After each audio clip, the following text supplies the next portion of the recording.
Olá, estaremos aqui no nosso canal Psi falando de um assunto muito interessante, que é a ciência do mal, da crueldade, e como com a neurociência e a educação os pais podem colaborar intensamente com os filhos na solução desse problema tão grave que assola a humanidade.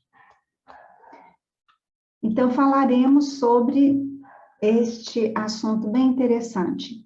Essa pesquisa foi dirigida pelo Dr. Simon Baron-Cohen. Ele é PhD em psicologia, professor da Universidade de Cambridge, departamento de psiquiatria. Ele fez pesquisas de bebês em relação ao gênero, especialista em autismo e neto de judeus. Por ser neto de judeus, ele ouviu muitas histórias sobre campos de concentração nazista. Os seus próprios avós vivenciaram, então parentes, outros, e conhecidos, ou os judeus que lhes eram desconhecidos e que os avós tiveram essa convivência lá nos campos de concentração nazista. E ele ficava muito chocado como que a criatura humana chegava num nível deste de perversidade e crueldade. Como que criaturas com narrativas posteriores, eram homens que adoravam música clássica, tratavam a esposa, os filhos maravilhosamente bem, e eram extremamente perversos com os judeus nos campos de concentração. Por que que isso acontecia? E esse aqui é o livro que ele escreveu, né, A Ciência do Mal, e interessante porque ele conseguiu a colaboração de 300 cientistas em 66 instituições diferentes em vários países do mundo. Então, foi uma pesquisa bem grande. E ele começou a se questionar como que esse doutor Joseph Rudolf Mengele, um médico, tido como excelente vizinho, tratava maravilhosamente bem seus familiares. Ele nasceu em 1911 e faleceu em 1979 em Bertioga. Ele nunca foi pego. Ele fez experimentos perversos em Dachau com a ajuda de 2 enfermeiras. E uma delas recebeu o prêmio de tão excepcional que ela era. Elas faziam as anotações minuciosas. Ele fazia o procedimento cirúrgico e elas faziam as anotações. Como que elas participavam disso? Ele abria o ventre de pessoas, de judeus, sem anestesia. Então, elas anotavam quantos gritos, por quanto tempo gritou, quanto tempo que deu conta de ficar com a barriga aberta. Ele tirava órgãos lá de dentro, cortava. Olha, foram coisas horripilantes. Todas essas anotações, posteriormente, foram bem aproveitadas pela medicina, mas a que preço? Ele queria saber qual que é a origem do mal. Só o psicopata que é cruel? Tem alguma parte do cérebro que é responsável pelo mal? Então, aí começaram a observar que esse cérebro de um sujeito normal, aqui no lobo frontal há uma intensa atividade, e no lobo frontal do psicopata ele fica inativo. Então, foi uma diferença bem significativa. Ele descobriu as estruturas cerebrais que fazem um homem cruel. A nossa origem veio dos primatas. O chimpanzé ele tem 98% de DNA igual ao nosso. Somos geneticamente cooperativos. Nós só temos 2% de DNA diferenciado dos chimpanzés. É muito pouca diferença, mínima. Como que essa mãe chimpanzé cuida tão amorosamente, tão cuidadosamente do seu filhote? Essa aqui está com um que nem filhote dela é, mas trata como se ele fosse. Como que o ser humano tem atitudes tão cruéis? Então, fizeram uma descoberta excelente. Válvulas para comportamentos antissociais. Se tem falhas nestas válvulas, haverá, então, uma falha no sistema de segurança. O que eles descobriram? A falha no sistema empático. Daí os comportamentos cruéis dos seres humanos. Então, o sistema neurológico cerebral não vai ter nada a ver com a religião, porque às vezes a gente pensa, mas como essa criatura fala em Deus, fala em amor, em caridade, em Jesus, em outros líderes religiosos, e tem atitudes tão perversas, tão cruéis, não combinam uma coisa com a outra. Descobriram, então, que o sistema empático tem 3 áreas. A primeira do reconhecimento facial, a segunda do espelhamento e a terceira o centro que concentra o caráter. Então, nós veremos como que elas funcionam e o que uma falha pode provocar. A doutora Susan, ela da Universidade de Princeton, é do Departamento de Psicologia, ela é neurocientista, ela também fez pesquisas em relação à questão de gênero, e ela descobriu algo sensacional, que nas áreas da visão, a área nossa do cérebro que enxerga coisa é uma. Essa foi uma descoberta sensacional. E quando nós conseguimos identificar o ser humano, é outra área. E essa área de identificação do ser humano, ela começa a se desenvolver aos 6 meses. Então, com os 6 meses, o bebezinho, ele reconhece a face, expressões, emoções, ele individualiza, ele estranha. A face que ele mais vê, geralmente, é a da mãe até os 6 meses. Ele a reconhece, ele sabe que é ela. Se chega um rosto diferente, ele vai estranhar. Então, esse treino de identificação de rosto, de face, nós começamos aos 6 meses de idade. Então, aí vem a pergunta, por que o homem, né, chora, ri, sente medo, raiva e dor ao ver um filme? Por causa do espelhamento. Então, essa área do espelhamento faz o quê? Ela procura resposta apropriada a determinada emoção. Se eu estou vendo um filme muito triste, algo muito doloroso, é natural que eu chore, é natural que eu fique triste. Seria estranho se eu começasse a dar gargalhada. Numa comédia, é natural que a gente comece a rir. Se eu começar a chorar, tem algo aí em mim que não está funcionando. Então, é a válvula para manter a conduta social saudável. Vai identificar a dor, mas não agride. Então, é por causa do espelhamento que o homem vai saber que tipo de emoção que ele vai ter naquele momento. Então, nós temos os psicopatas assassinos, eles não têm culpa nenhuma, ressentimento nenhum. Então, o psicopata, ele já mostra sinais desde a infância. Aí vem a pergunta, ele é um doente mental ou ele é um assassino? Quem ele é? Doente mental ou assassino? Porque a resposta vai definir muita coisa. Se ele é um doente mental, ele não pode ficar na prisão. Ele deveria ir, então, para o manicômio judicial. Mas e se ele é um assassino, ele precisa de ir para a prisão. Os sinais desde a infância são crianças mais sombrias, são crianças que fazem experiências com bichos e gostam de ver os bichos sofrendo, gostam de bater nas outras crianças, sentem prazer nisso tudo. São sinais.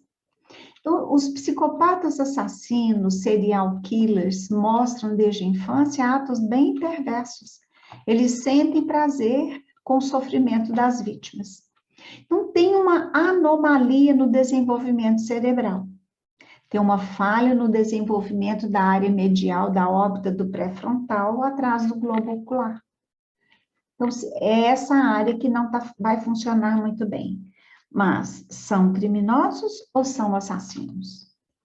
Então, nós temos várias características de um psicopata. Ele atenta-se bastante às condutas dos outros, ele é bem observador, possui uma superficialidade e eloquência, mente trapaceia, manipula, é perfeito demais quando você o conhece apenas superficialmente, aquele homem, aquela mulher que não tem defeito nenhum. É egocêntrico, está sempre te elogiando, não sente culpa, remorso ou empatia. Aproxima-se das pessoas em momentos de vulnerabilidade, fica agressivo sem motivo e tem um comportamento transgressor.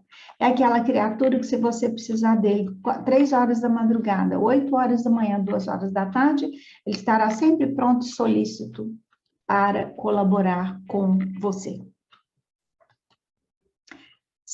E o que acontece, então? Eles são incapazes de espelhar, não conseguem perceber o sofrimento das vítimas. Então, daí eles não terem remorso, nem culpa, nem arrependimento. Eu assisti um documentário numa cadeia máxima de segurança dos Estados Unidos, vários serial killers, vários diagnosticados como psicopatas, e perguntaram para um deles: o que você sentia antes de violentar as mulheres? Nada.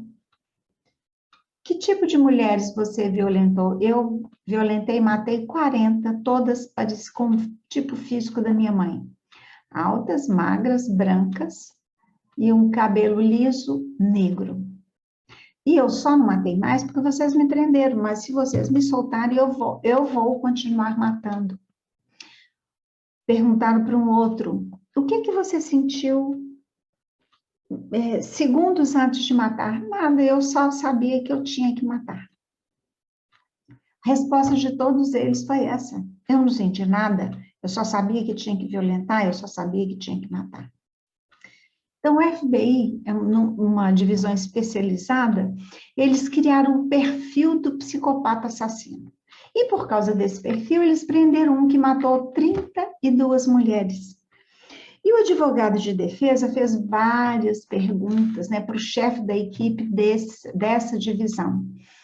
Você conhecia meu cliente? Não. Tinha contato com ele antes? Não. E como que você chegou até ele? Por causa do perfil que nós traçamos. Em função desse perfil, ele se enquadra perfeitamente bem. Então, nós o prendemos e ele realmente matou 32 mulheres. Mas se ele disse, o advogado estava indo por essa linha. Não, mas o cérebro dele funciona diferente. Se ele funciona diferente, ele é doente. Se ele é doente, ele não pode ser condenado aqui. Só que esse chefe do FBI, esse diretor dessa divisão, ele diz que eu tenho uma anomalia e eu não sou assassino. Esse agente do FBI também tem um cérebro igualzinho de psicopata, só que ao invés dele ser assassino, ele é caçador de assassinos. E aí? Então, o Dr. Simon descobriu a terceira área. O centro que concentra o caráter, ele une o reconhecimento facial, que ocorre na visão, e a do espelhamento. Daí, então, ele criou a teoria da ciência do mal. Aqui a gente vê o cérebro de uma pessoa normal, lobo frontal ativo, aqui do psicopata é inativo, aqui também a mesma coisa, uma atividade intensa, aqui uma inatividade.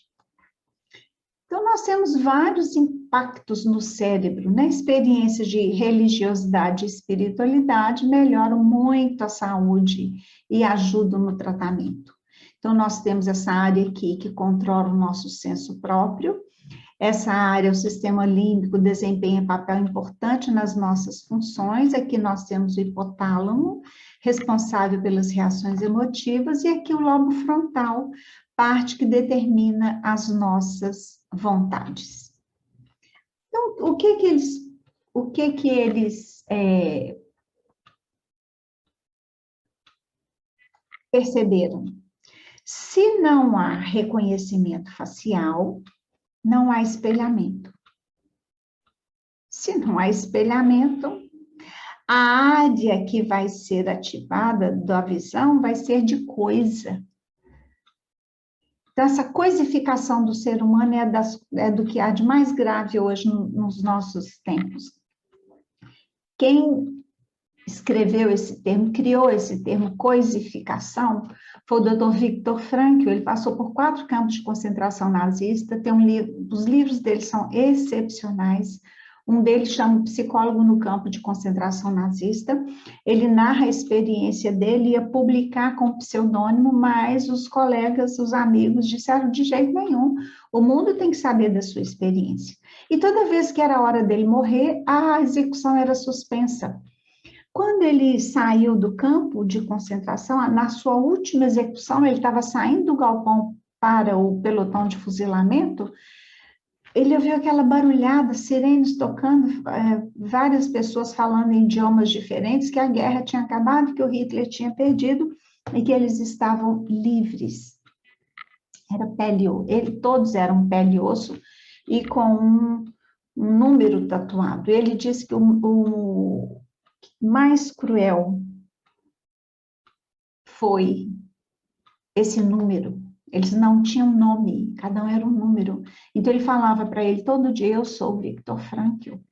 Saindo, ele foi para os Estados Unidos, encontrou-se com a sua única irmã viva, que já tinha ido para lá antes da guerra. Ele também poderia ter ido, mas não teve coragem de deixar os pais para trás. Então, ele descobriu que todo mundo que não morreu nos campos de concentração nazista tinha um motivo, um sentido para a vida. E o número de suicídios era baixíssimo pelo sofrimento que eles passavam. Então, ele criou a logoterapia em busca de um sentido. Ele ajuda o cliente a buscar um sentido para a vida. Se o cliente tem um sentido para a vida, ninguém nem nada vai barrá-lo. Ele vai dar conta de tocar a vida. Então, fizeram várias experiências pelo mundo. Aqui no Brasil, fizeram experiências com crianças também. Colocaram uma criança bem vestida no viaduto do chá, em menos de 5 minutos já tinha carro parando para saber quem que era, o nome, cadê o pai, cadê a mãe. A mesma criança, sujaram-lhe o rosto, os braços, vestiram-lhe com andrajos, era uma menina de rua, uma criança de rua. 8 horas, ninguém parou. A outra experiência, também muito chocante, a criança bem vestidinha entra no shopping, vai na praça da alimentação, quando as pessoas vêm, chamam ela para a mesa, puxa uma cadeira, oferece o suco, pergunta como ela se chama, cadê os pais, o que eles podem fazer por ela. E aí, pronto, essa criança é retirada e passa um tempinho, ela volta, maltrapilha, sujinha. Sai daqui, sai daqui. O que você está fazendo aqui? Sai, sai, sai. Foi tão impactante que essa criança começou a chorar. E eles suspenderam a teatralização. De tanto que ela sofreu a rejeição das pessoas. E essas experiências foram várias no mundo. Então, o que eles descobriram? O que torna as pessoas invisíveis? Né? E quando Viktor Frankl foi dar aula nos Estados Unidos, ele ficou chocado com o número de suicídios entre jovens de classe média, classe alta, não. E ele, então, criou o termo coisificação, né? 80% dos suicídios são de jovens de classe média e alta. Então, o que torna as pessoas invisíveis? Hoje, como é que a gente vê? Quanto mais transar, melhor. A mulher é um objeto, ela é uma coisa. Prostituta não é gente, mendigo, muçulmano, judeu, não é gente. Político, corrupto, não é gente, é coisa. Então, quem coisifica pode ser assistente do Mengele. Porque se estiver maltratando, matando, torturando qualquer pessoa, que ele acha que é coisa, não tem problema nenhum. A pessoa não vai sofrer nada. Então, a doutora Susan Fiske descobriu que a coisificação é de natureza neurológica. As crianças islâmicas aprendem desde pequenas que judeu não é gente. Então, um deles, se encher seu corpo de bomba, entrar numa escola que só tem criança e entrar num ônibus que só tem criança, não tem problema nenhum, ele está destruindo coisas. Crianças judias aprendem que muçulmano também não é gente. Então, se um judeu jogar bomba numa escola que só tem criança ou num ônibus que só tem criança, qual que é o problema? Eles são coisas. O doutor Felipe é professor da Universidade de Stanford, né, desde 1968. E ele recebeu o Prêmio Nobel de Psicologia. Ele é um colaborador também do Dr. Simon e ele trabalhou com a área do espelhamento. E foi, assim, sensacional. O que ele observou? Hoje nós vemos, né, um bullying assustador. Quando eu era criança jovem, existia bullying. Né? Eu sou pequena, então eles me chamavam de salário mínimo, que eu ia sentar no meio-fio, meus pés não iam chegar no chão, biscuit. E um dia me chamaram de vara de apanhar abacaxi, eu não importei não, até o dia que eu vi a plantação de abacaxi, aí eu fiquei bem brava. Mas se a gente ficava bravo, no outro dia, pronto, estávamos todos bem. Se alguém chorasse, a gente parava. Claro que eu também chamava, que os altos que me chamavam de salário mínimo, eu também chamava de vara para varrer o céu, vassoura para varrer o céu, e por aí ia fora. Hoje, o bullying é tão grave que os jovens se reúnem e matam, quebram pernas, braços, mutilam o rosto. Um grupo de adolescentes, eles enterraram o amigo vivo. A sorte dele é que eles o enterraram raso e não socaram a terra. Ele conseguiu sair e sobreviver. Mas por que isso? Por causa das mudanças no convívio social e por causa dos pais. Então, antes, como é que era? A gente convivia com os avós, com os bisavós, com os tios, a gente sabia das histórias. Hoje é sem convívio. A gente convivia com doença, com doido, alguém que ficou paralítico, quebrou a perna, perdeu o braço. Isso era natural nas nossas vidas. Hoje, as crianças, adolescentes não convivem. Nossos amigos eram reais. Então, a gente terminava com o namoradinho, morria de chorar, ia para casa da amiga, e chorava, e chorava, e chorava. Às vezes dormia lá, uma amiga vinha para a nossa casa, dormia na nossa casa, a gente passava a noite conversando, chorando. Hoje, os amigos são virtuais. Nós, no nosso tempo, vivíamos as dores. Hoje, os pais poupam. A criança não pode saber de problema nenhum da família, não pode saber que a avó está com câncer, não pode saber que a tia está com uma doença grave. No nosso tempo, os nossos avós moravam na casa dos nossos pais. A minha avó morreu na casa dos meus pais, eu morava com eles, eu ainda era muito jovem. A gente convivia. Eu e vovó, a gente dormia no mesmo quarto.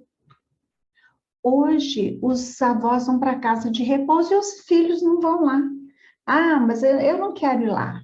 Tá cheio de velho lá. Não, lá tá cheio de doença. Eu levar meu bebê para minha mãe conhecer na clínica, de jeito nenhum. E isso tem provocado consequências gravíssimas. Então, se não há espelhamento, não há reconhecimento de emoção, daí as atitudes cruéis e perversas. Então, o Dr. Felipe, ele precisava de provar que ele estava correto. Então, o que ele fez? Ele deu a isso o nome de analfabetismo emocional. Por isso que a gente vê executivos, políticos, religiosos, corruptos, agindo cruelmente, embolsam milhares e milhares de dólares de dinheiros de cada país, e o povo, ainda tem gente morrendo de fome, ainda tem gente sem escola e sem educação. Então, para não sermos assistente do Mengele, nós precisamos de reconhecer 412 emoções. no sexo feminino, masculino e em 3 raças diferentes. Então, ele fez uma experiência em Los Angeles. Ele pegou uma criança loura de olhos azuis, classe média alta, colocou as carinhas no computador, representando essas 412 emoções. Então, tinha o bonequinho que era o pai, que era a mãe, que eram os filhos. E ele ia passando e essa criança reconheceu todas. E o mais impressionante é que ele trocou só a cor dos bonecos. Ela não reconheceu nada. E ele perguntou para ela, mas por que você não reconheceu as emoções? Porque eram empregados. Os pais americanos, eles tinham empregados mexicanos. Qual que era a fala? Não converse com eles, eles são empregados. Ele tinha que provar essas hipóteses que ele levantou. Ele foi para uma escola de crianças tão violentas que todos tinham que passar por detector de metais. Uma turma de 8 anos. Eles não reconheceram emoção nenhuma. Então, ele começou um processo de alfabetização emocional. Ele ia apresentando as 412 emoções, no homem, na mulher, como se fosse um casal, né, com filhos, em 3 raças diferentes. Ele foi ensinando para as crianças. Então, ele foi desenvolvendo a terceira área, onde se concentra o caráter. E usou outra técnica também, contar histórias de heróis reais, porque a meninada só tinha heróis fantasiosos, Homem-Aranha, Super-Homem. Não, ele queria contar heróis reais. O que é o herói? O herói é aquele que arrisca a própria vida para salvar a vida de alguém. Então, ele contou várias histórias. E a gente fica pensando, né, na fala de Jesus, há um tanto tempo atrás. Assim, em tudo, façam aos outros o que vocês querem que eles lhes façam. Essa é a lei e os profetas. Este é o meu maior mandamento, amai-vos uns aos outros como eu vos amo. Ninguém tem maior amor do que aquele que dá sua vida por seus amigos. Isso é ser heróis. Dar a vida pelos amigos é um ato heróico. E ele, então, começou a ensinar para as crianças.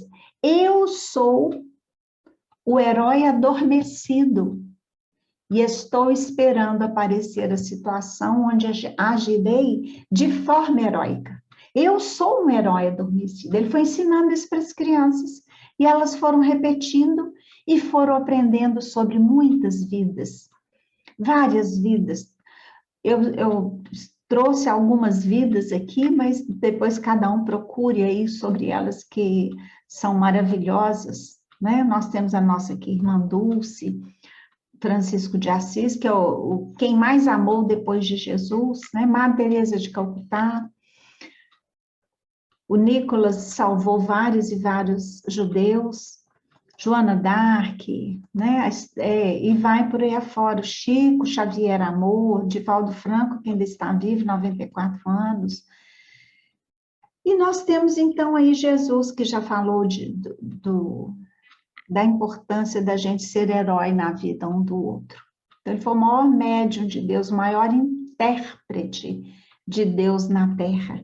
E ele é um amor maior. Então,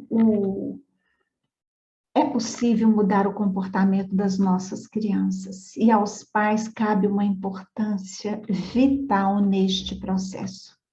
Então, quem ensina a criança a ser cruel, quem ensina a criança a coisificar, mesmo que ela não seja psicopata, são os pais, que já vai colocando preconceitos. Lembram daquela empregada doméstica que foi espancada no Rio de Janeiro por 5 jovens de classe alta, porque eles acharam que ela era uma prostituta? Alguém viu, denunciou, eles foram pegos e na delegacia eles diziam, não, ô delegado, foi mal, nós achamos que ela era uma prostituta. Por quê? Prostituta não é gente? O índio assassinado em Brasília por jovens ricos, filhos de políticos. Ô delegado, foi mal, a gente não sabia que ele era índio. A gente achou que ele era um mendigo. Ora, mendigo não é gente? Então, que nós precisamos aprender a desenvolver essa área de ver o ser humano com a nossa área de ver ser humano e não com a nossa área de ver coisa. Precisamos de ensinar os nossos filhos a não coisificar o ser humano, para que não aconteça como está acontecendo lá no Afeganistão, para que não aconteça aqui, acolá e além. Então, essa é a origem do mal, da crueldade, da perversidade. Mas a educação, a alfabetização emocional, essa convivência na família, visitar avós, saber das histórias, ver o avô sofrendo, a avó sofrendo, é indispensável. O neto da minha amiga conviveu com a Bisa. A Bisa ficava na casa dessa minha amiga e ficou lá até morrer. Então, ele acompanhou todo o processo. Ele ficava algumas vezes lá com elas, para os pais trabalharem.